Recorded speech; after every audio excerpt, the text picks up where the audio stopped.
નમસ્કાર દર્શક મિત્રો, ખબર.com પરથી હું દ્રષ્ટિ નાયક આપ સૌનું સ્વાગત કરું છું. દર્શક મિત્રો, આપણે સૌ કોઈ સ્ટ્રીટ ફૂડના ખૂબ દીવાના છે અને ખૂબ ચાવથી ખાઈએ પણ છે. પરંતુ આજે સ્ટ્રીટ ફૂડનો તમે ખોરાક તરીકે ઉપયોગમાં લો છો એ તમારા સ્વાસ્થ્ય માટે ગંભીર સમસ્યા બની શકે છે. તાજેતરમાં મહારાષ્ટ્ર સરકારે એક મોટો નિર્ણય લેતા શાળાઓ અને તેની આસપાસમાં 50 મીટરના દાયરામાં જંક ફૂડ્સની દુકાનો પર પ્રતિબંધ મૂક્યો છે. હવે મહારાષ્ટ્ર શાળાઓની અંદર બહાર આસપાસના વડાપાઉં, સમોસા, પેસ્ટ્રી, બર્ગર, મોમો જેવા જંક ફૂડ નહીં મળે. હવે આ જે બધા ફૂડ છે એ બધા જ ફૂડ HFSS એટલે high fat, sugar and salt ફૂડની કેટેગરીમાં આવે છે. હવે સરકારે આ નિર્ણય લીધો ત્યારે બાળકોમાં સ્વસ્થ ખાવાની આદતોને પ્રોત્સાહન આપવા માટે લીધો છે. તો આજે આપણે કામના સમાચાર આ જ વિષય પર જાણીશું. તો મહારાષ્ટ્ર સરકારે શાળા પરિસર અને એની આસપાસના 50 મીટરમાં આ HFSS ફૂડ ઉપર પ્રતિબંધ મૂક્યો છે. હવે આપણે એ જાણી લઈએ કે આ HFSS ફૂડ છે શું.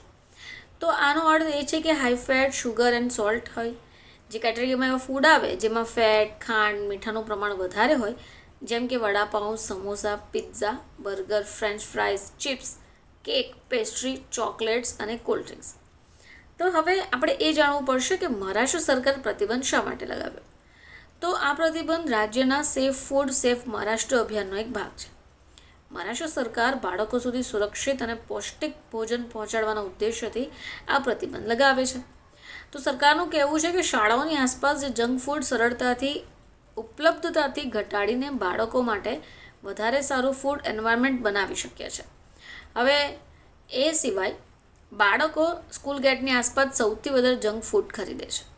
હવે FSSAIના safe food and balance diet for children in school regulations 2020ની શાળાઓની આસપાસ આવા ફૂડ ઉપર કડકમાં જોગવાઈ છે.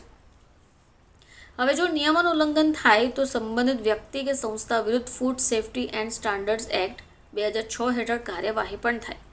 જોકે મહારાષ્ટ્ર FDAના આદેશમાં દુકાનદારો માટે કોઈ નિશ્ચિત દંડ કે સજાનો ઉલ્લેખ હાલ નથી થયો. હવે ઘણા એવા પેકેજ સ્નેક્સ હોય, ડ્રિંક્સ હેલ્ધી હોવાનો દાવો તો કરે, જેમાં ખાંડ, મીઠું, સેચ્યુરેટ ફેટનું પ્રમાણ વધારે હોય.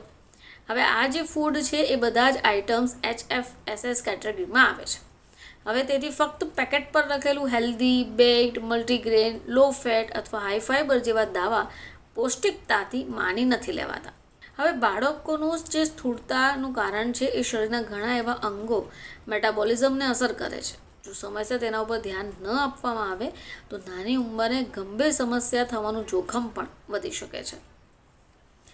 WHO અને ICMR વધારાનું મીઠું, ખાંડ અને બિન આરોગ્યપ્રદ ચરબીનું સેવન મર્યાદિત રાખવાની સલાહ આપે છે. હવે બાળકોની ફૂડ ચોઇસ બદલવાની શરૂઆત ઘરેથી થાય. જો ઘરમાં રોજ વૈકલ્પિક હેલ્ધી વિકલ્પો મળે, માતા પિતા પણ તે જ ખાય તો બાળકો પણ સરળતાથી અપનાવવા લાગે છે. બાળકોમાં હેલ્ધી ખાણીપીણીની આદત વિકસિત કરવાનો કોઈ શોર્ટકટ ફોર્મ્યુલા છે જ નહીં. જોકે તમારે એની આદત બનાવવી પડે. ફરીથી આપ સમક્ષ હાજર થઈશું. ત્યાં સુધી જોતા રહેજો ખબર.com.